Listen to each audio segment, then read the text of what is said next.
The diplomatic shuttle's landing thrusters kicked up swirls of dust as it settled on the parade grounds of West Point Military Academy. High Commander Zex Terrell adjusted his exoskeleton's environmental settings one final time before the hatch decompressed with a soft hiss.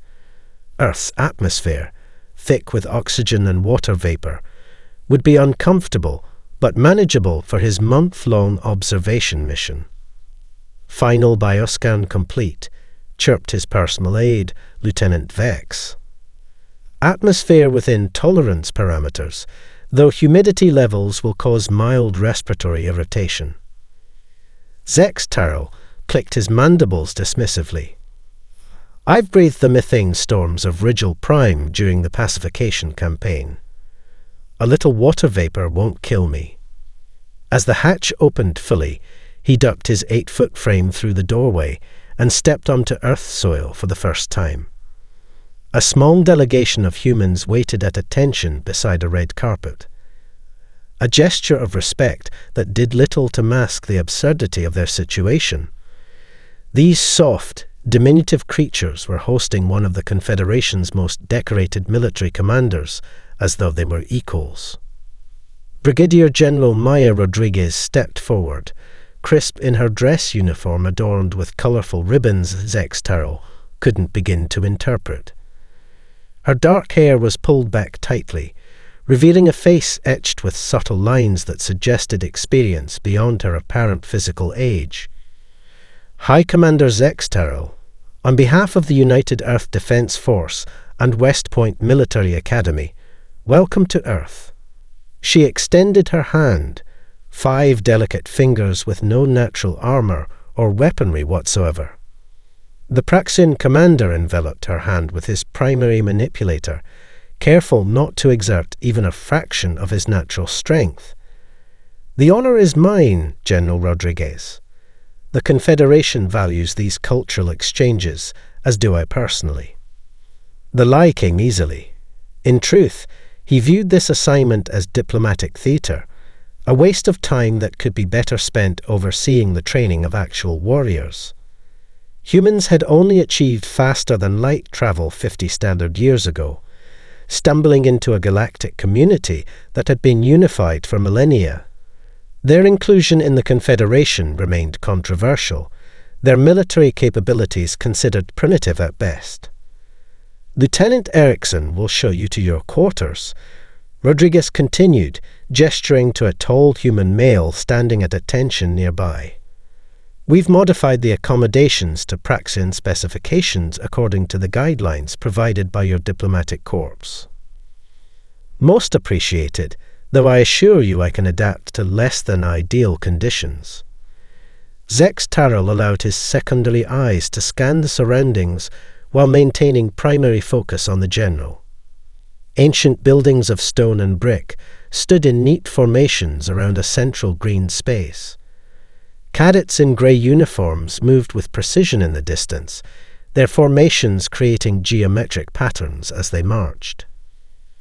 As he followed Lieutenant Erickson across the grounds, Zex Terrell activated his neural implants recording function. "Begin preliminary assessment," he subvocalized for his eventual report. "Human military training facility appears steeped in tradition rather than efficiency. Architecture prioritizes aesthetics over defensive capability.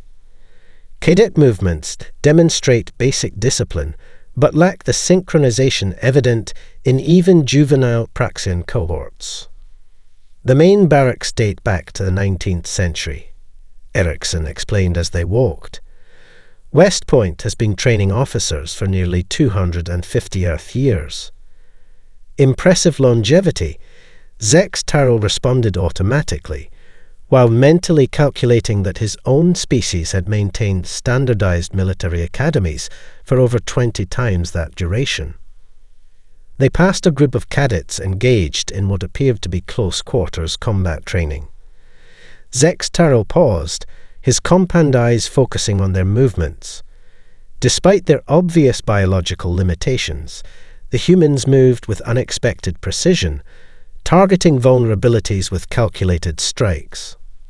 "Basic combat instruction?" he inquired.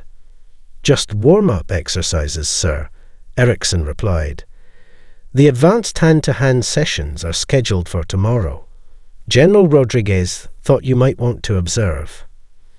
Zex Tarl nodded, hiding his amusement. "I look forward to it."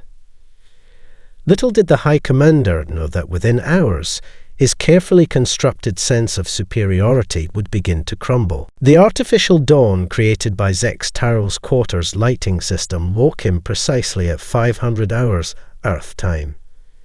He had slept poorly, his exoskeleton's environmental regulators struggling to compensate for the high oxygen content that made his spiracles itch uncomfortably.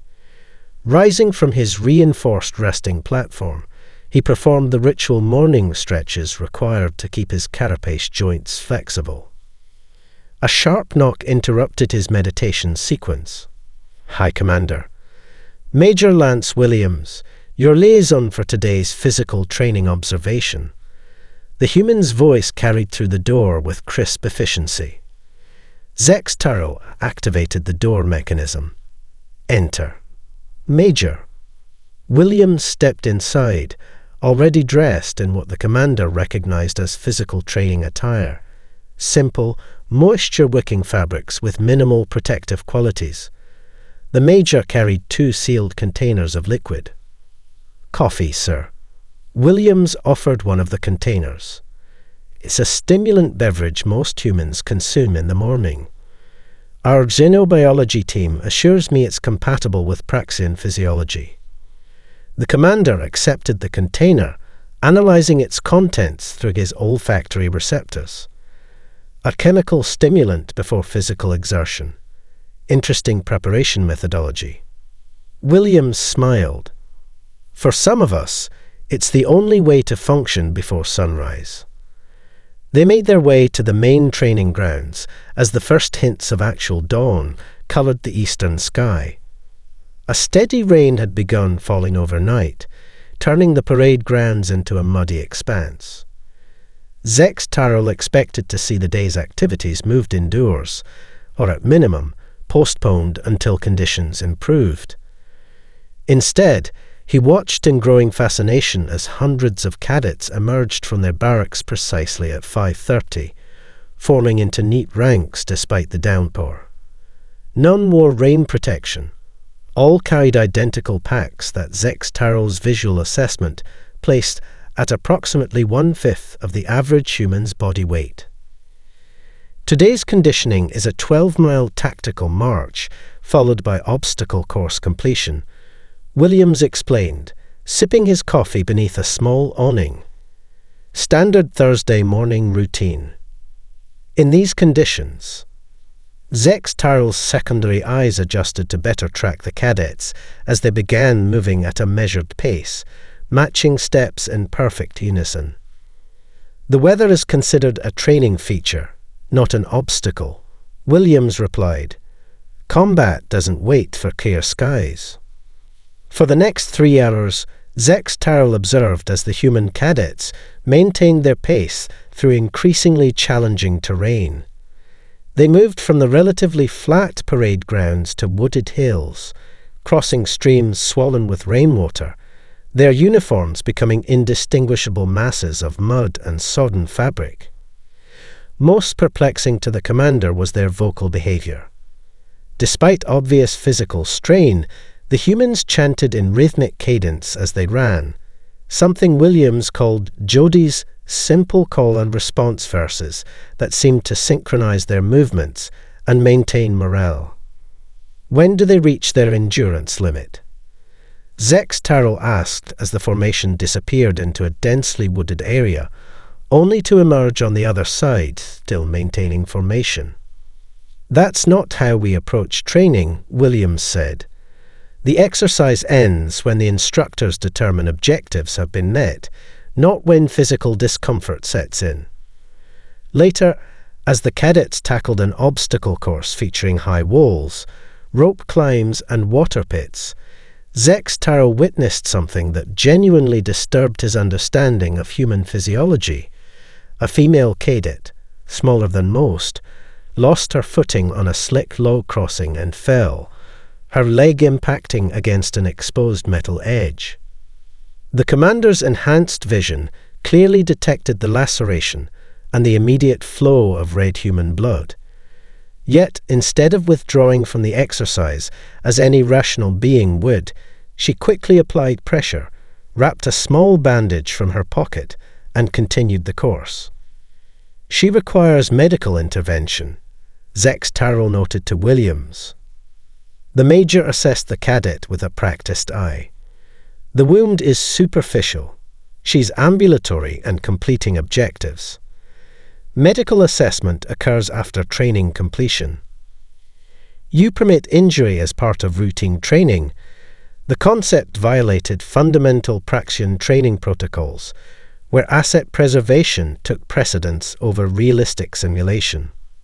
Williams considered this. "We don't permit it, Commander. We expect it. The difference is significant." As Zex Tarrell watched the injured cadet scale a 30-foot wall using only a frayed rope, he made his first truly concerning mental note. Humans don't avoid pain. They incorporate it into their development methodology. Professor Edibeo's lecture hall filled with cadets precisely 3 minutes before the scheduled start time. Zex Tarrell, seated in a reinforced chair at the rear of the auditorium, observed their pre-class behaviors with growing interest. Unlike Praxian military students who would remain silent and motionless until instruction began, the humans engaged in quiet conversations, reviewed materials on data tablets, and consumed various stimulant beverages. Military History 307, Evolution of Tactical Doctrine, announced Professor Edebeo as he strode to the podium exactly at 900. The room immediately fell silent. Today, we continue our examination of how resource limitations shaped combat methodologies throughout human history. The lights dimmed as holographic projections illuminated the space above the central stage. Three-dimensional representations of ancient human warriors appeared, carrying primitive spears and shields in tight formations. The Greek phalanx, Edebeo explained, represented one of humanity's first attempts to solve the problem of limited elite warriors through standardized training and equipment. Ordinary citizens transformed into effective combat units through disciplined proximity. For the next hour, Zex Tarrell watched with increasing discomfort as the professor methodically documented humanity's relentless evolution of killing efficiency. The holographic displays shifted from ancient formations to medieval siege engines, to increasingly sophisticated projectile weapons, to mechanized warfare with armored vehicles, to aircraft dropping explosive ordnance on civilian populations. The development of nuclear fission weapons in 1945 marked a paradigm shift. Edebeo continued as the hologram displayed a mushroom cloud rising over a devastated city. For the first time, a single delivery system could eliminate an entire population center. "Excuse me, Professor," Zex Tarrell interrupted, raising his primary manipulator. The cadets turned in unison, many seeing the Praxian commander for the first time. "Your historical timelines suggests these weapons were developed before your species achieved reliable space travel. Is this chronology accurate?" A ripple of amusement passed through the cadets, though Zex Tarrell couldn't identify the source of humor in his question. "Entirely accurate, Commander," Edebeo confirmed. Humanity split the atom to create weapons of mass destruction before harnessing the same technology for peaceful space exploration. Our first nuclear weapons were deployed in 1945. Our first manned lunar landing didn't occur until 1969. That development sequence is... Zex Tarrell's translator implant searched for an appropriate term. Counterintuitive. This time, the cadet's laughter was more pronounced. Professor Adebayo raised a hand to quiet them. From the Confederation's perspective, certainly. Most Confederation species developed space travel as a cooperative venture, then militarized space later, if at all. Earth nations, however, were locked in competitive cycles that prioritized weapons development over cooperative exploration. The holographic display shifted to show multiple nations developing parallel weapons systems, each generation more destructive than the last. After class, Professor Adebayo granted Zex Tarl access to the Academy's historical archives, a comprehensive database of human conflict spanning thousands of years. The commander found himself drawn to footage of something designated the Eastern Front, 1942 to 1943, specifically urban combat in a place called Stalingrad. The archive footage showed humans fighting in environmental conditions that would kill Praxian warriors within hours. Temperatures far below freezing, with minimal supplies, engaging in room-by-room combat for weeks on end. Both sides suffered catastrophic losses, yet continued fighting with whatever weapons remained available, including improvised explosives and hand-to-hand combat. Fascinating historical period, isn't it? Zex Tarl turned to find a young female cadet who had entered the archive room silently, an impressive feat given his enhanced auditory sensitivity. Cadet Lai, historical specialization. She introduced herself with a crisp salute. "I'm writing my thesis on psychological endurance factors in siege warfare." These combatants, Zex Tarl gestured to the footage, continued fighting despite starvation, exposure, and overwhelming casualties. What compelled such behavior? Lai considered the question with unexpected seriousness for one so young. Multiple factors, sir. Ideological commitment, unit cohesion, fear of execution for desertion, and ultimately, the understanding that surrender often meant death anyway. Humans will endure almost any hardship when alternatives appear worse.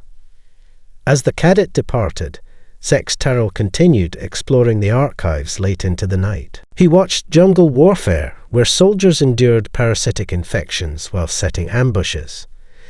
Naval battles where sailors fought to save burning ships rather than abandoning them. Siege operations where defenders consumed vermin to survive while continuing resistance. The archives offered no glorification, just clinical documentation of human persistence in conditions specifically designed to break them. "Finding what you need, Commander?" asked the night librarian, finding Zex Tarl still at the terminal hours later. "Not what I needed to find," the Praxian replied honestly. "We call this the observation nest," Colonel Mbeki explained as he led Zex Tarl into a secure facility nestled within a hillside overlooking a vast training area. The structure featured one-way transparent panels, offering comprehensive views of the rugged terrain below. From here, we can monitor training operations without influencing participant behavior. The Praxian commander adjusted his visual receptors to compensate for the dim lighting as they entered a room filled with monitoring equipment and several human officers tracking various displays. Today begins their survival assessment.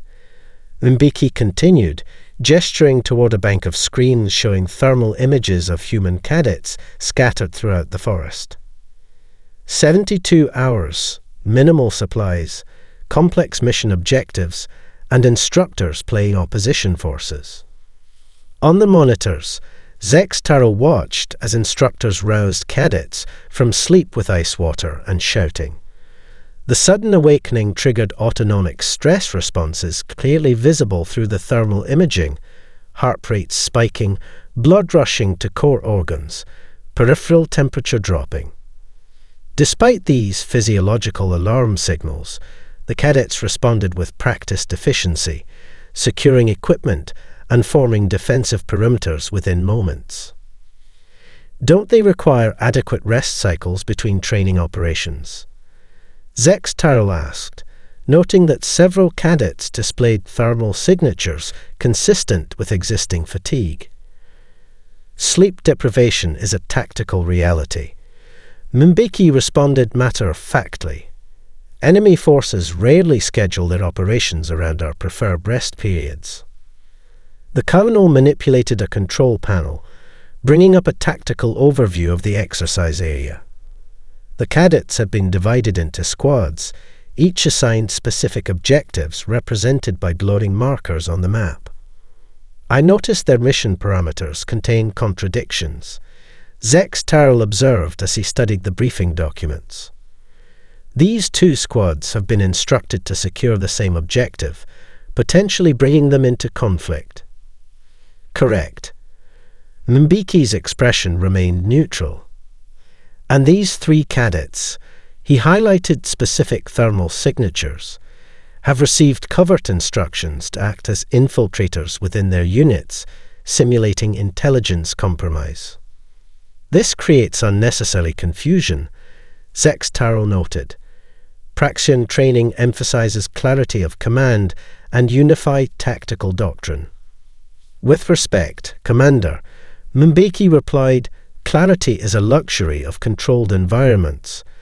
We deliberately introduce chaos, contradictions, and failure into our training scenarios. The real test isn't whether they complete the assigned missions. It's how they adapt when those missions prove impossible or compromised." Throughout the day, Zex Tarl observed as the exercise unfolded across the rugged terrain. The cadets established communication networks, conducted reconnaissance, and began moving toward their objectives despite deteriorating weather conditions. When instructors playing opposition forces ambushed one squad, the humans displayed tactical flexibility that surprised the Praxian, abandoning textbook responses in favor of terrain-specific improvisation. Their actions deviate from established doctrine, he commented. We encourage adaptive thinking, Mbeki explained. Doctrine provides a foundation, not a limitation. As night fell, the exercise intensified. The opposition forces cut off predetermined escape routes, forcing cadets to navigate treacherous ravines. Supply caches they had been told to expect were found empty or compromised. Communication jamming created isolation between units. One cadet squad leader, faced with conflicting orders and dwindling resources, made a decision to split her forces, a fundamentally flawed tactical choice by Confederation standards. Yet her improvised approach allowed partial completion of multiple objectives rather than total failure on any single front. She violated basic unit integrity protocols, Zex Tarl noted with disapproval. She adapted to impossible constraints, Mbeki countered. Sometimes fragmentation is preferable to unified failure. On the third day, when exhaustion had clearly set in among all participants, Mbeki introduced what he called the breaking point scenario, a sudden, overwhelming opposition force surge that made mission completion impossible for every squad. What is the pedagogical purpose? Zex Tarl asked as they watched thermal images of cadets retreating under simulated heavy fire. They cannot succeed. That's precisely the point, Mbeki said quietly. We need to know how they handle guaranteed failure. Who maintains unit cohesion despite certain defeat? Who prioritizes personnel extraction over mission objectives? Who can still think clearly after 70 hours without proper sleep or nutrition? The commander watched in growing discomfort as cadets reached physical and psychological breaking points one by one, some becoming erratic, others shutting down emotionally, a few displaying unexpected leadership by rallying their failing teammates. And after they break? Zex Tarl asked. Then we've saved lives, Mbeki replied. Better to discover breaking points here than in actual combat. Once they know their limits, they can extend them. What breaks them today becomes survivable tomorrow. The Praxian commander realized he was witnessing something fundamentally alien to his understanding of military development. Humans deliberately manufacturing failure as a training methodology. "We're honored to have you join our team, Commander," General Rodriguez said, handing Zex Tarrell a tactical vest equipped with sensors for the Academy's Grand War game. "Your Confederation experience will add an interesting dimension to the exercise." The Praxian adjusted the vest over his exoskeleton, the unfamiliar weight distribution requiring minor compensatory adjustments to his balance centers. "I appreciate the opportunity for direct participation rather than mere observation." The Academy's Grand War game transformed the commander from observer to participant. For the next 5 days, a complex capture-the-flag scenario would unfold across a 50-square-kilometer training area, with veteran officers commanding superior numbers and resources against cadet forces. Laser-sensitive equipment registered hits as casualties, and tactical objectives were marked by physical flags at strategic locations. In the command center, Zex Tarrell reviewed the terrain maps with the officer team. He immediately identified 3 tactical choke points that would allow for effective defensive positioning. If I may suggest, he indicated the locations with his primary manipulator. Praxian doctrine would establish forward operating positions here, here, and here. These elevations provide optimal firing solutions while minimizing exposure. Colonel Winters, the officer team's tactical commander, nodded appreciatively. "Excellent analysis, Commander. We'll incorporate these positions into our primary defensive perimeter." The first day's engagements proceeded exactly as Zex Tarrell predicted. The cadet forces probed the defensive positions with reconnaissance units, followed by coordinated assaults that, while well executed, failed against the superior positioning and firepower of the officer team. By nightfall, the officers had maintained control of all 5 objective markers with minimal simulated casualties. The cadets performed adequately given their disadvantages. Zex Tarrell offered at the evening debriefing, feeling genuinely impressed by their fundamentals despite the predictable outcome. General Rodriguez smiled enigmatically. "The game is just beginning, Commander." The second day brought another officer victory, though achieved with greater difficulty. The cadets had adjusted their approach, utilizing more dispersed formations and indirect fire support. Nevertheless, the experience and tactical positioning of the officer team prevailed. The third day, however, ended in stalemate. The cadets executed a series of feinting maneuvers that forced the officers to repeatedly redistribute their forces, eventually resulting in a diluted defense that prevented either side from securing decisive advantage. "They're adapting to our response patterns," Zex Tarrell noted with professional interest. "Classic evolutionary tactical development." By the morning of the 4th day, something had fundamentally changed. The cadets mounted coordinated ambushes with uncanny precision, targeting specifically the communication specialists within officer units. They exploited terrain features that had previously seemed disadvantageous, using concealed approach vectors that the commander's analysis had dismissed as impractical. Most disturbing was their apparent abandonment of conventional force preservation protocols. Cadet units willingly accepted devastating casualties to secure minor positional advantages, trading personnel resources for tactical gains in ways that violated fundamental Praxian military logic. By midday, the officer defensive perimeter had been breached in 3 locations.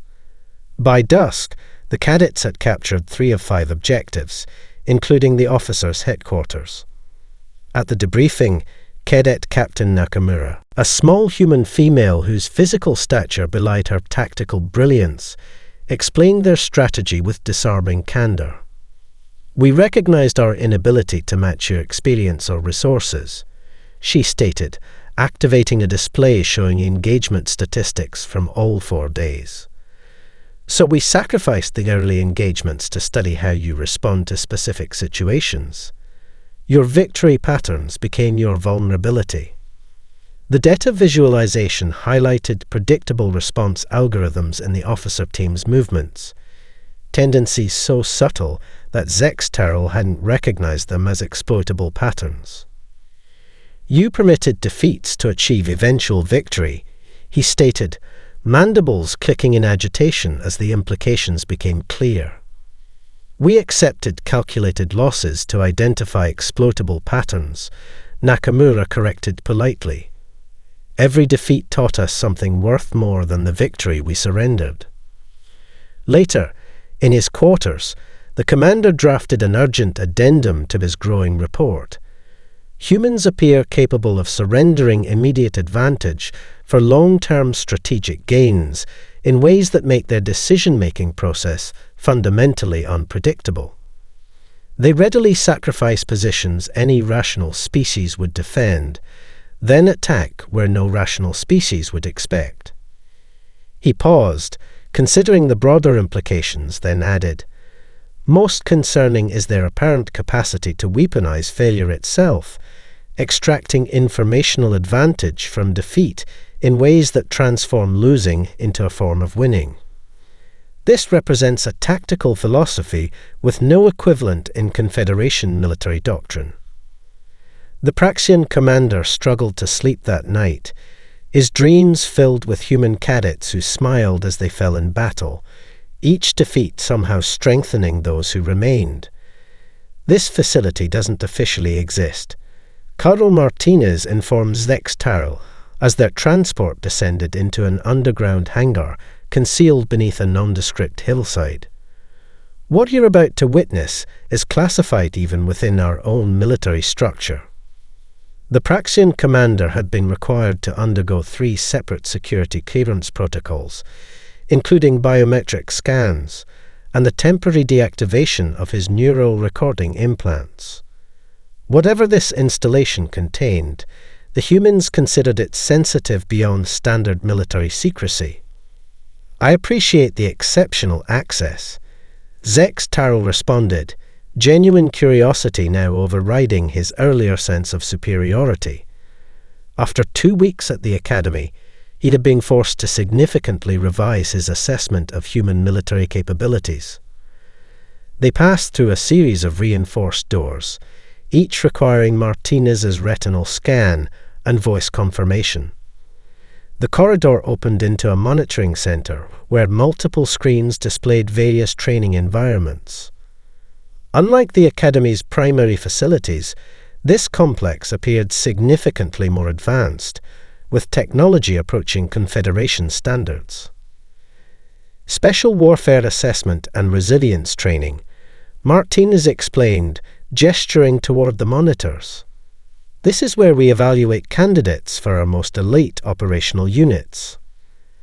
Zex-Terrell's compound eyes adjusted to focus on one particular screen showing humans immersed in frigid water, their vital signs displayed in real time alongside countdown timers. Even through the monitor, he could see their bodies trembling uncontrollably as core temperatures dropped to levels his xenobiology training identified as potentially lethal. "They appear to be experiencing hypothermic distress," he observed. "Is medical intervention forthcoming?" "Only if absolutely necessary," Martinez replied, checking the vital sign displays. "The purpose is to determine how long they can maintain cognitive function despite extreme physiological stress." On another screen, trainees were subjected to sleep deprivation exercises while attempting to complete precision targeting simulations. Their performance metrics showed progressive deterioration, yet the standards required for completion remained unchanged. "How long have these individuals been without sleep?" Zex-Terrell inquired, noting their obvious physical exhaustion. Approximately 72 hours, Martinez checked a data tablet. They'll continue for another 12 before entering the sensory deprivation phase. The commander's attention shifted to a third monitor showing what appeared to be a simulation of prisoner processing. To his shock, he realized that the prisoners were actually human trainees, subjected to treatments that violated multiple Confederation treaties regarding sentient rights. This exceeds acceptable training parameters by Confederation standards, Zex Terrell stated, his voice carrying the formal tone used when noting potential diplomatic concerns. This is training, not warfare, Martinez clarified. Every individual here volunteered specifically for these conditions. They need to know their breaking points before enemies find them. The Colonel let him into an observation room overlooking a live training area. Below, a human emerged from a water immersion tank, his skin blue-tinged and shivering uncontrollably as medical staff monitored his core temperature. Master Sergeant Daniels. Martinez identified the subject. You can speak with him if you wish. Zex Terrell descended to the training floor, approaching the human who was being wrapped in thermal blankets, while medical devices monitored his vital functions. Sergeant Daniels, the Praxian began, I must inquire as to your motivation for voluntary participation in potentially lethal training scenarios. Daniels looked up through blue-tinged lips, his body still shaking violently from cold. Despite his obvious physical distress, his eyes remained alert, evaluating the alien with professional curiosity. Pretty simple, Commander, he responded between chattering teeth. Somewhere out there, someone wants to kill the people I'm sworn to protect.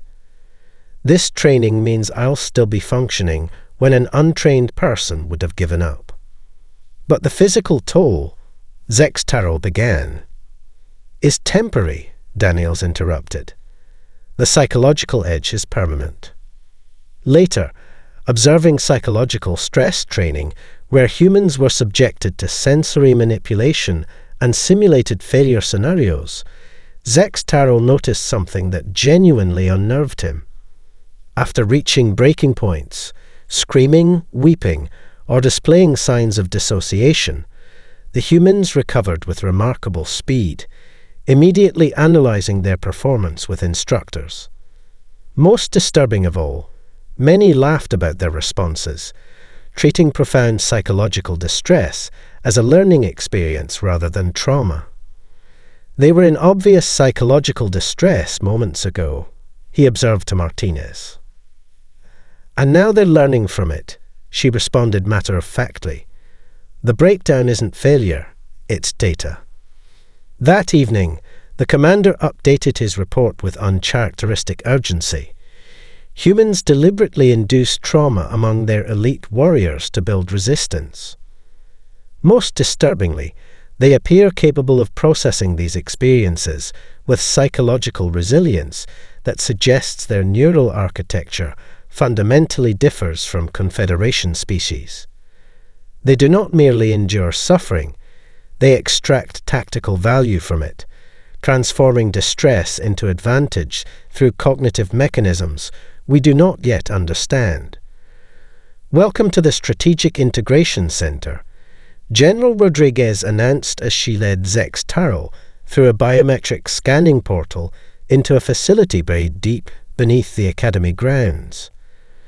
Few visitors from any world get to see this, but the Exchange Charter grants you appropriate access.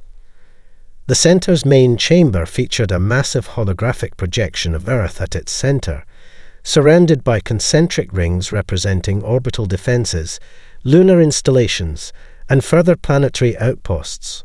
Technicians monitored various stations around the perimeter, their focused expressions suggesting this was no mere training simulation. This is a live defense monitoring system, Zex Terrell realized, his secondary eyes widening slightly. Rodriguez nodded. One of 12 redundant centers. This particular facility serves as both operational headquarters and training environment for our Strategic Command cadets. With a series of gesture commands, the General manipulated the display to highlight Earth's integrated defense network. Orbital platforms, atmospheric interceptors, ground-based weapons systems, and maritime assets all appeared as color-coded nodes in an interconnected web. Impressive technology integration, the commander acknowledged, professionally evaluating the defensive grid's architecture while mentally noting several potential vulnerabilities.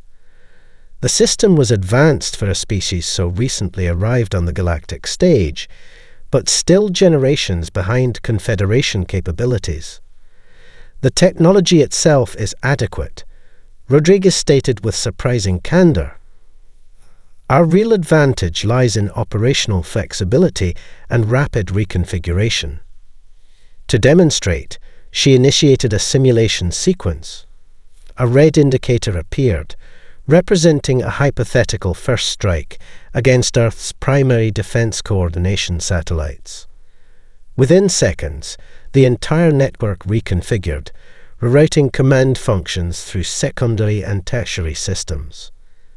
What should have been a crippling blow resulted in only momentary disruption. 97% capability retention despite loss of primary command infrastructure, Zex Taro noted with genuine respect. We design around failure assumptions, Rodriguez explained. Every system, every component is presumed vulnerable and planned accordingly. The General activated another display showing civilian infrastructure, transportation networks, communication systems, power generation facilities, manufacturing centers, all with overlay data indicating conversion potential. Our contingency conversion protocols, she explained. How quickly civilian infrastructure transforms to military support functions during crisis scenarios. Zex Taro studied the conversion metrics with growing unease. These timelines assume extraordinary civilian cooperation, not assumption, Commander. Demonstrated capability. Our civilian population maintains basic readiness through education programs, community emergency response training, and national service options. During the Proxima colony crisis, we converted 63% of relevant infrastructure within 72 hours. The information triggered a cascade of tactical reassessments in the commander's mind. If these figures were accurate, human military response capacity was significantly higher than Confederation intelligence estimates suggested. What percentage of your population has military training? He asked carefully. Define military training. Rodriguez countered with practiced diplomatic evasion. Combat effective skills. Zex Taro clarified. She considered this. Basic emergency response and defense skills. About 60% of adults. Weapons proficiency, perhaps 30%. Active or reserve military experience, 8%. She paused before adding, but those distinctions blur during existential threats. The implication was clear. Earth's effective fighting force could expand far beyond conventional military units if truly threatened. The final display transition revealed tactical analyses of potential conflict scenarios with various species, including, to Zex Taro's profound discomfort, the Praxians. The simulations identified specific vulnerabilities in Praxian battle doctrine that the commander had believed were classified secrets within his own military hierarchies. This is purely theoretical, Rodriguez assured him, noting his mandible tension. We model all potential scenarios, even with allies. Standard strategic practice. Of course, Zex Taro responded automatically, while his mind raced through the implications. The humans hadn't just been studying Confederation species, they'd been systematically identifying exploitable weaknesses in each one, developing targeted countermeasures while maintaining diplomatic relations. Most concerning were the timestamps on the Praxian analysis files. They predated Earth's formal admission to the Confederation by several years, suggesting human military intelligence had penetrated Praxian security well before official first contact. "The simulations appear quite thorough," he commented, maintaining diplomatic composure despite his internal alarm. "We prefer comprehensive preparation," Rodriguez replied with a slight smile. As one of our ancient military philosophers noted, if you know the enemy and know yourself, you need not fear the result of 100 battles. That evening, Zex Turrell's report to High Command required special encryption protocols. Evidence suggests humans maintain comprehensive military contingencies against all known species, including allies. Their planning encompasses total population mobilization capabilities exceeding anything in recorded Confederation history. Most concerning, they appear to have accumulated detailed intelligence on Praxian tactical vulnerabilities prior to formal diplomatic contact. Recommend immediate security protocol review across all Confederation military systems. The Confederation Council chambers fell silent as High Commander Zex Turrell concluded his presentation. The Praxians stood at attention before representatives of 27 spacefaring species, his final assessment displayed on the chamber's primary screen in universal translation script. Humans represent a previously unclassified category of military potential. While technologically behind most Confederation species, their biological and psychological adaptations to warfare suggest evolutionary paths unique among known sentients. Their history of continuous intraspecies conflict has produced military doctrines that prioritize victory through means that more stable species would consider unconscionable. The Arcturian ambassador, a massive cephalopod suspended in an environmental tank, extended a communication tentacle.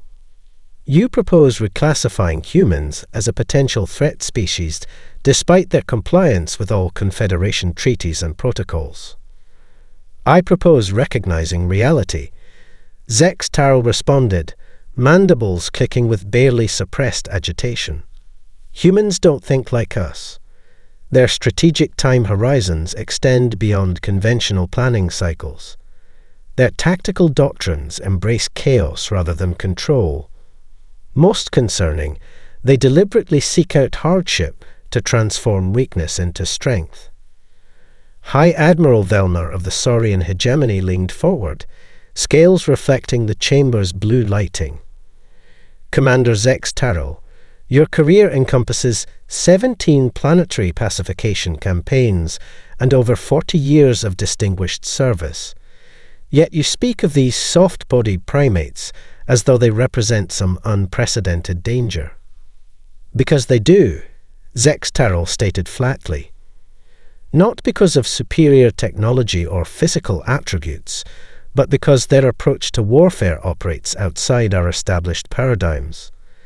They train by deliberately creating failure conditions. They extract strategic advantage from tactical losses. They maintain contingency plans against allies and enemies alike. Most disturbing of all, they appear psychologically adapted to endure conditions that would break any Confederation species." The chamber doors opened, and Lieutenant Colonel Sarah Chen entered, the human officer who had observed Praxian forces during the exchange program. She moved with calm precision, her dress uniform immaculate, her expression professionally neutral, despite entering a chamber where her species was being discussed as a potential threat. "Distinguished representatives," she began after formal recognition from the Council Speaker, "I appreciate the opportunity to address Commander Zex Turrell's assessment of Earth's defense capabilities." Her report contrasted starkly with the Praxian's urgent warnings. Where he emphasized potential threats, she highlighted opportunities for mutual security enhancement. Where he noted alarming psychological adaptations, she framed them as complementary strengths to Confederation tactical orthodoxy. Commander Zex Tarrell's thorough analysis of our training methods highlights the different evolutionary paths our species have taken, Chen concluded with diplomatic precision. The very traits that concern him, our adaptability, resilience, and unconventional thinking, make us valuable Confederation partners against unknown future threats that may not follow conventional engagement parameters. As the Council deliberated in private session, Zex Tarrell found himself alone with Chen in the antechamber, an uncomfortable silence stretching between them. "Your assessment was quite dramatic, Commander," she finally noted, with a smile that didn't reach her calculating eyes. "Almost as if you found us frightening." The Praxian studied her carefully, seeing past the soft exterior to the warrior psychology his observation had revealed.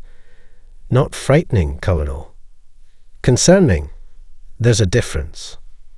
"Of course," she agreed pleasantly. "By the way, I've been assigned as the new military attaché to Praxian High Command. We'll be seeing much more of each other." The commander's exoskeleton tensed involuntarily. An interesting assignment choice. "I specifically requested it," Chen replied. "Your military traditions have much to teach us." When the council reconvened, their decision reflected the paradoxical response that humans seem to consistently evoke: accelerated integration into Confederation defense planning alongside enhanced monitoring protocols. They would be embraced more closely while being watched more carefully, given greater access while their activities received greater scrutiny. Ambassador Kolvash of the Diplomatic Coalition summarized the majority position. If Commander Zex Tarrell's assessment is accurate, humans represent either our greatest potential vulnerability or our greatest defensive asset. The prudent course is to ensure their interests remain permanently aligned with Confederation stability.